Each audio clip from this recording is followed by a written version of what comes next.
성경은 우리 신자들의 삶이 새로워져야 한다는 것을 반복하고 강조합니다. 신자라는 뜻은 뭐냐면 믿음으로 말미암아서 우리 과거의 더러움에서 벗어난 자들이라는 뜻이기도 하기 때문이죠. 그러니까 신자라는 뜻이 뭐냐면 예수를 믿음으로, 우리는 원래는 죄인이었고 우리는 원래는 부정한 자였는데 이제 예수를 믿음으로 그 상징적인 게 어떤 이제 세례죠. 그 세례를 통해서 우리가 이제 과거의 삶, 죽음의 삶, 어둠의 삶에서 벗어나서 빛의 세계로, 생명의 그 나라로 들어가게 됨을 말하는 거죠. 그게 이제 그 신자예요. 그래서 우리는 계속해서 거룩해져야 된다는, 깨끗해져야 되는 거, 정결해야 되는 거를 말씀을 통해서 듣습니다. 근데 성경은 우리를 한번 정결했다고 해서 계속 멈추는 게 아니라 계속해서 정결하라라고 말을 합니다. 그 말은 우리의 마음이 과거에 다시 깨끗해졌다 하더라도 다시 어지러워질 수 있는 것을 말하는 거죠. 마치 우리 방이, 우리가 일주일 전에 방 청소를 했잖아요. 그 방 청소를 하고 가만두면 이게 깨끗한 상태로 있는 게 아니라 누군가가 오고 아이들이 오고 아니면 내가 왔다 갔다 함으로 해서 다시 더러워질 수 있다는 걸 전제하는 거죠. 우리의 마음과 삶이 깨끗해졌습니다. 근데 우리가 일상생활에서 우리 삶에서 막 일을 하다 보거나 아니면 삶을 살 때 왔다 갔다 하면서 다시 더러워지는 거예요. 누군가가 들어오고 나가면서. 분명히 그럴 수 있다는 겁니다. 그러니까 신자들은 뭐 해야 돼요? 마치 방 청소를 하듯 우리의 마음의 방도 다시 청소를 해야 된다는 거예요. 우리는 우리 집과 우리 방이 다시 청소를 해야 된다는 거 알고 있습니다. 그러니까 내가 비록 지금 청소를 하지만 나는 내일 아니면 일주일 뒤에 또 분명히 청소를 해야 될 거야 라고 생각을 하고 있지, 내가 이번 한 번만 청소하고 다시는 안 하리라, 분명히 안 하게 될 것이다 라고 생각하는 사람은 없잖아요. 그렇잖아요. 내가 방 청소를 하면서 다시는 이와 같은 일이 없을 것이다 라고 생각하면서 청소한 사람은 없죠. 분명히 지금 내가 청소를 하지만 내일이나 일주일 뒤에 또 방 청소를 해야 될 거야 라고 분명히 생각을 하는 겁니다. 신앙도 똑같아요. 우리가 과거에 깨끗해졌죠. 예수를 믿어서. 그러면 한번 깨끗하다고 해서 이 상태가 계속 지속되는 게 아니라 우리가 학교나 직장 같은 데서 살다 보면 화도 나고 또 욕도 하게 되고 그러다 보니까 우리의 마음이 금방 더러워지는 거예요. 그럼 어떻게 해야 돼요? 또 청소를 해야 되거든요. 근데 많은 신자들이 오해하는 것 같아요.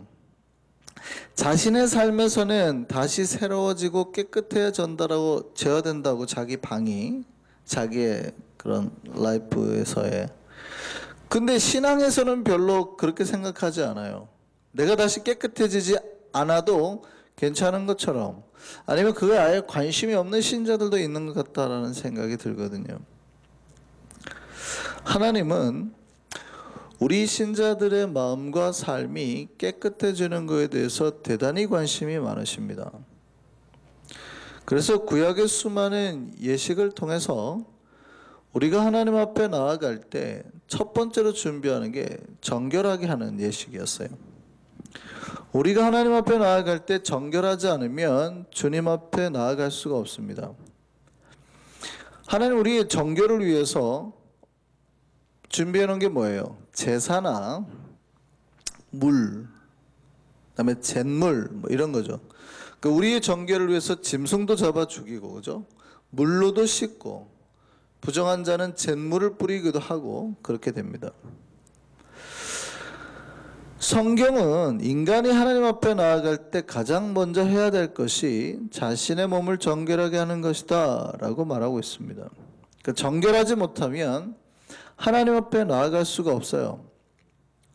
하나님 앞에 드려줄 수가 없는 겁니다. 그거는 뭐 짐승이든 인간이든 마찬가지입니다. 우리가 제사를 구약에 보면 제사를 드릴 때 짐승을 잡잖아요. 조건이 있죠. 어떤 짐승만 잡습니까? 네, 창세기 8장 20절 말씀 보실까요? 노아가 하나님 앞에 제단을 드리는 장면입니다. 노아가 여호와께 제단을 쌓고 모든 정결한 짐승과 모든 정결한 새 중에서 제물을 취하여 번제로 제단에 드렸더니, 짐승들 중에서도 정결한 것과 부정한 것이 있더라는 거예요. 그럼 하나님 앞에 드릴 때는 뭐만 드려요? 정결한 것만. 하나님 앞에 드려질 수 있는 짐승은 오직 정결한 짐승만 가능한 거예요. 마찬가지입니다. 인간도 하나님 앞에 나아갈 때는 반드시 정결해야 되는 겁니다. 레위기 16장 30절 말씀 보시죠. 자, 이날에 너희를 위하여 속죄하여 너희를 뭐 어떻게 만들어요? 정결하게 하리니, 너희를 깨끗하게 클린, 청소하는 거예요. 마음을, 우리의 몸을. 그 너희의 모든 죄에서 너희가 여호와 앞에 어떻게 돼요? 정결하게 될 것이다. 성경에 이 속죄를 위한 피를, 짐승의 피를 잡거나 뿌리는 것도 있지만 물을 뿌리는 것도 마찬가지죠. 물 뿌리는 것도 똑같이 정결하게 하는 의식입니다. 에스겔서 말씀 보시죠. 맑은 물을 너희에게 뿌려서 너희로 뭐하게 만들어요? 정결하게 만들어요. 깨끗하게 클린한다는 거죠. 워러를, 물을 뿌리는 것도 똑같아요. 우리를 클린하게 하려는 거예요. 너희의 모든 더러운 것에서부터, 우상에서부터 너희를 정결하게 할 거예요. 그러니까 우리를 정결하게 하는 게 크게 두 가지로 지금 성경이 말하는 거죠. 피를 뿌려서, 속죄를 위한 피를 뿌리는 것과 그 다음에 물을 뿌리는 것, 두 가지를 지금 얘기하고 있습니다. 그래서 우리가 물과 피로 거듭나는 거예요. 물과 피로. 그래서 예수님께서 죽으실 때 물과 피를 흘리신 거예요. 예수님 창으로 찔렀을 때 거기에 물과 피가 나왔잖아요.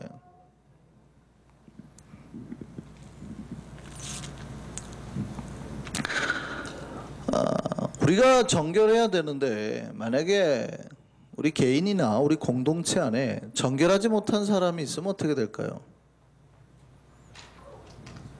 그 사람에 대해서 성경은 사실은 굉장히 엄격한 징벌을 말합니다. 민수기 19장 20절 말씀 보겠습니다. 사람이 부정합니다. 그러니까 언클린해요. 자기가 클린하지 못해요. 그리고 자기를 정결하게 하지도 못했어요. 근데 이 사람이 하나님 앞에 들어가 있어요. 이 전에 있고 공동체 안에 있으면 하나님은 어떻게 인식을 하시냐면 여호와의 성소를 더럽히는 걸로 인식을 하는 거예요. 그러므로 어떻게 해요? 회중 가운데서 끊어질 것이에요. 그 공동체 밖으로 벗어나요. 그 나라 백성이 못 된다는 뜻이에요. 그는 정결하게 하는 물로 뿌림을 받지 아니하였은즉 부정한 자, 죄인이 될 거라는 거예요. 하나님이 그 언클린한 사람에 대해서 얼마나 심한 징벌을 얘기하는지 알겠죠. 벌을 내리시는지. 그만큼 하나님은 신자들의 정결에 대해서 관심이 많으시고 많은 요구를 하고 있습니다. 여기까지 얘기를 하면은 우리는 모두 다 이제 표정이 굳을 수밖에 없습니다. 그죠? 갑자기 긴장되거든요. 왜냐하면 제가 질문을 해볼게요. 자, 지금 우리가 하나님의 전에 나와 있는 우리는 정결합니까? 정결하지 않습니까? 새벽에 지금 양치 안 하고 오신 분들은 확 긴장하시죠? 큰일 났다. 난 정결하지 않다. 어떤 육체적인 것뿐만이 아니라 우리의 우선 마음인데, 우리가 정결하냐에 대한 질문에 우리의 대답은 아마 모두가 다 노일 겁니다. 왜냐하면 우리가 우리 마음을 잘 알거든요. 우리 마음을 제일 잘 알아요. 과연 내가 하나님 앞에서 정결하다고 말할 수 있을까라고 여기서 예스라고 대답한 사람 아마 단 한 명도 없을 겁니다. 단 한 명도 없어요. 인간은 그럴 수가 없기 때문이죠. 그렇다면 우리 앞에 말씀을 좀 봐서 정결하지 못한 우리가 이렇게 교회에 나와 있는 게 죄가 아니에요? 오히려 하나님 앞에 벌 받는 거 아니냐고요. 그런데 어떻게 해요? 성경은 그 죄인이 하나님 앞에 나올 수 있는 길을 만들었다는 거예요. 그러니까 죄인이 하나님 앞에 나올 수 있는 길이 열렸으니 그게 뭐예요? 복이라는 거예요. 그게 복이라는 거예요. 그 복된 소리를 그래서 우리가 복음이라고 그러는 겁니다. 가스펠이라는 거죠. 분명히 우리 하나님 앞에 못 나갈 때인데, 끊어져야 되는데, 버려져야 되는데, 우리가 이 부정한 우리가 보기엔 아직 언클린한데, 그런 우리가 하나님 앞에 지금 나와 있잖아요. 하나님 앞에 서 있단 말이죠. 하나님을 바라보고 찬양을 했단 말이죠. 그 길이 열렸다는 거예요. 그 길이. 그러니 감사하고 그게 우리의 복이다. 그래서 우리가 복음이라고 그런단 말이죠. 오늘 본문에 죄 많은 인간 하나가 등장합니다. 이 사람은 배신자입니다. 사실은 예수님을 배신한 제자 중에 큰 두 명이 있죠. 한 명은 이스카리엇 유다고요. 주다고. 다른 한 명은 사실은 베드로입니다. 피로죠. 그러니까 우리는 유다만 배신했다고 생각하지만 예수님의 수제자였던 베드로도 배신자였거든요. 유다는 뒤에서 배신하고 마음이 아파가지고 이 돈을 갖다 주고 이랬지만, 이 베드로는 얼마나 나쁘게 배신했냐면, 내가 배신하지 않겠다고 직접 대놓고 맹세를 했어요. 내가 절대 배신 안 할 겁니다. 근데 예수님이 뭐라 하냐면, 아니 너 배신할 걸? 그랬더니 내가 목숨 바치고 내가 배신 안 합니다. 그 말하고 몇 시간이 안 돼가지고, 그죠? 그 말하고 몇 시간, 한 6시간도 안 돼가지고 예수님 보는 눈앞에서, 성경에 보면 예수님과 베드로하고 눈이 마주쳤다 그랬어요. 딱 눈앞에서 내가 저 사람 모른다. 내가 쟤 알면은 진짜 그냥 저주받을, 저주, 자기 입으로 저주를 외치고,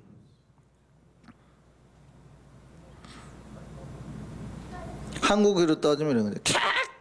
내가 저 사람을 알면 3년간 재수가 없지 뭐, 에라 뭐 이런 거예요. 지금 대놓고 지금 바깥까지만 해도 내가 배신 안 하겠다고 했던 사람이.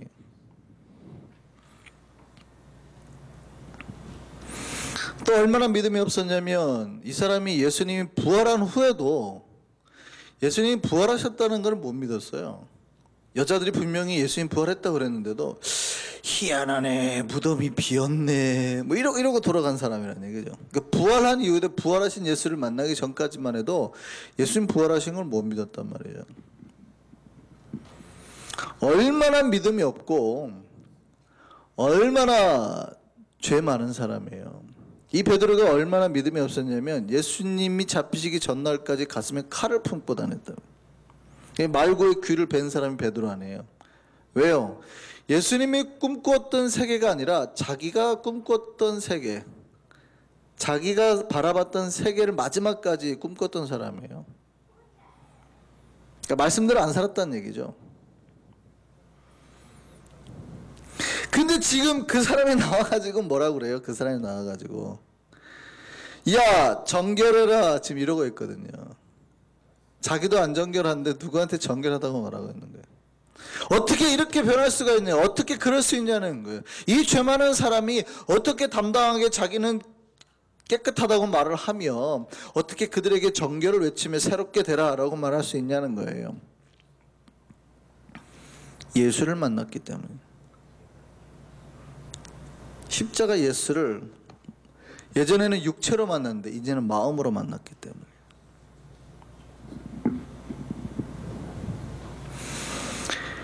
예수를 만나서, 영적인 이야기입니다. 실제로 예수의 피를 뿌렸다는 얘기가 아니라 예수가 날 위해, 십자가에서 날 위해 죽었다는 사실을 깨닫고 그 예수의 피와 예수가 흘린 그 물을 내 마음에 뿌려서 정결하게 된 거예요. 그러니까 이게 이제 born again 한 거죠.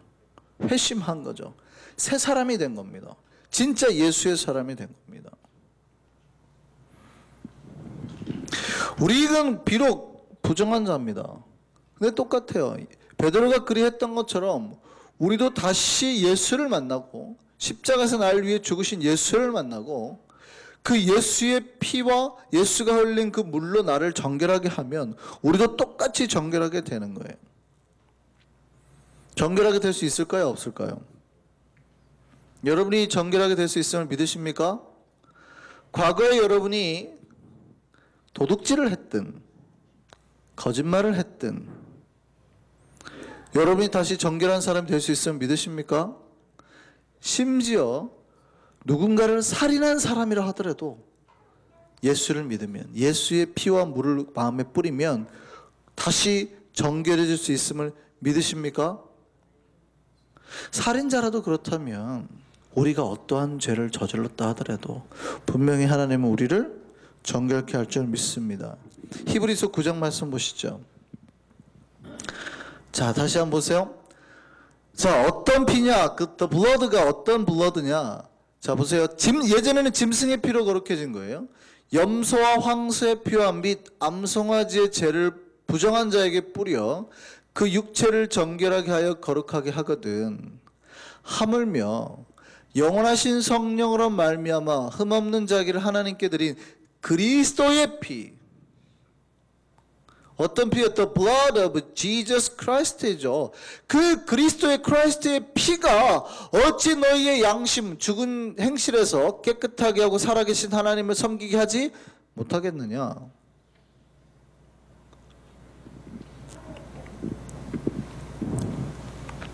오늘의 설교도 그거예요. 이게 지금 오늘 우리가 사도행전 3장 이 새벽에 붙드는 이 말씀이 베드로가 하는 그 설교가 그겁니다.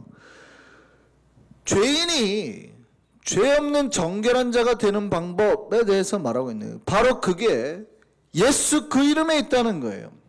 예수 그 이름에 병들어서 죽은 자를 낫게 하고, 예수 그 이름이 부정한 자를 정결하게 하고, 예수 그 이름이 죽을 자를 살린다는 거예요.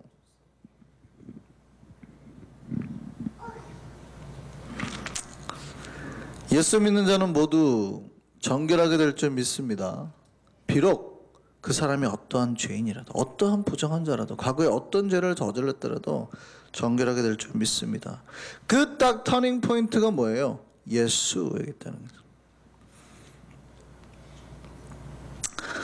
최근에 이제 한국의 연예인 중에서 그 가수 한 명이, 남자 가수인데요, 35살입니다. 꽤 나이가 있죠. 근데 그 가수가 이제 그 순결 사역을 했다고 그래서 이제 좀 시끌시끌한 거예요. 야, 무슨 순결 사역을 해? 분명 순결 사역은 교회에서 한 거죠. 그 친구는 크리스찬인데. 35살 먹은 남자가 연예계 생활을 하면서 순결 사역, 이게 말이 될까요? 안 될까요? 근데 우리는 그렇게 생각해요. 순결 사역을 하면 순결한 자가 하는 사역이라고 생각을 하는 거예요.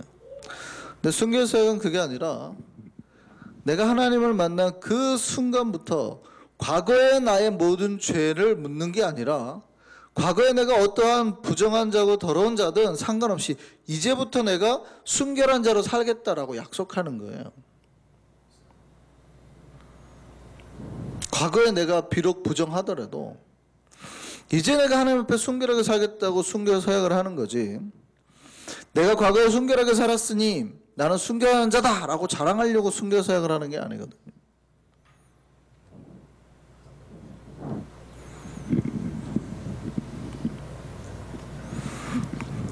그 정점이 예수 그리스도를 믿는 믿음이라는 거예요.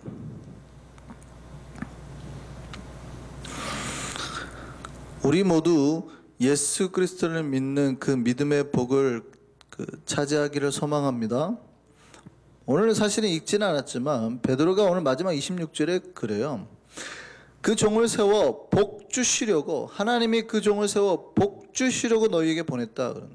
그 복이 뭡니까? 부정한 자를 정결하게 하는 복이에요. 여러분 예수 만나셨습니까? 예수 만나셔서 우리는 이미 정결하게 되었음을 믿으시기 바랍니다.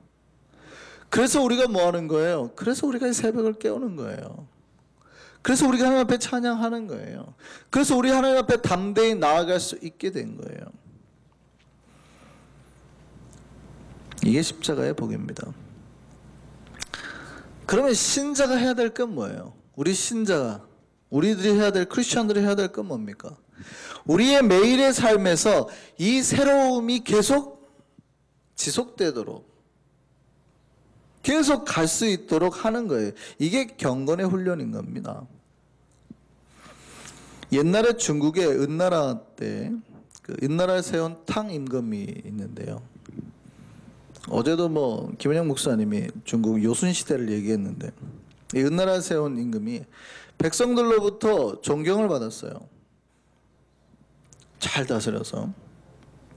근데 우리가 노노맹자조 잘 알지만 대학이라는 책 있잖아요. 근데 대학이라는 책에 이제 나오는 이야기인데, 이 탕 임금이 하나님 앞에 이제 제사를 드립니다.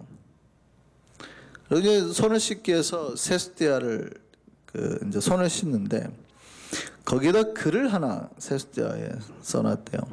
뭐라고 써놨냐면, 9일신이여든 1일신하고 5일신하라. 뜻만 해석하세요.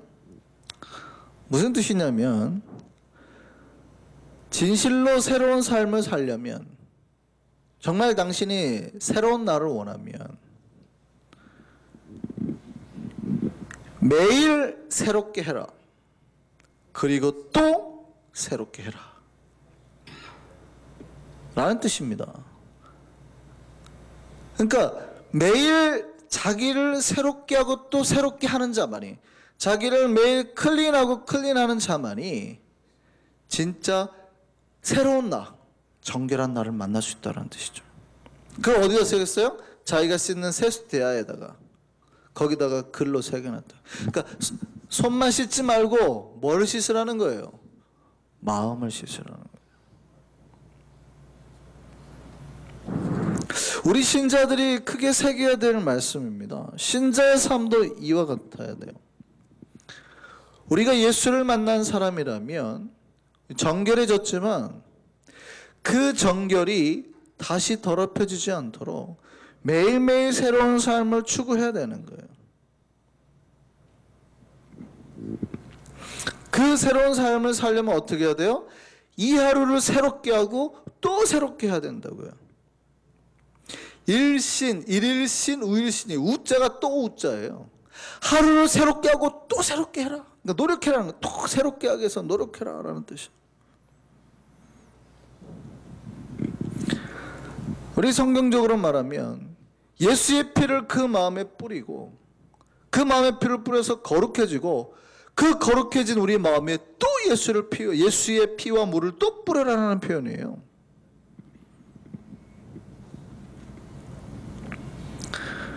우리의 삶 속에 예수의 그 피가 없으면, 예수께서 주시는 그 정직한 영이 없으면 우리는 쉽게 죄악으로 돌아갑니다.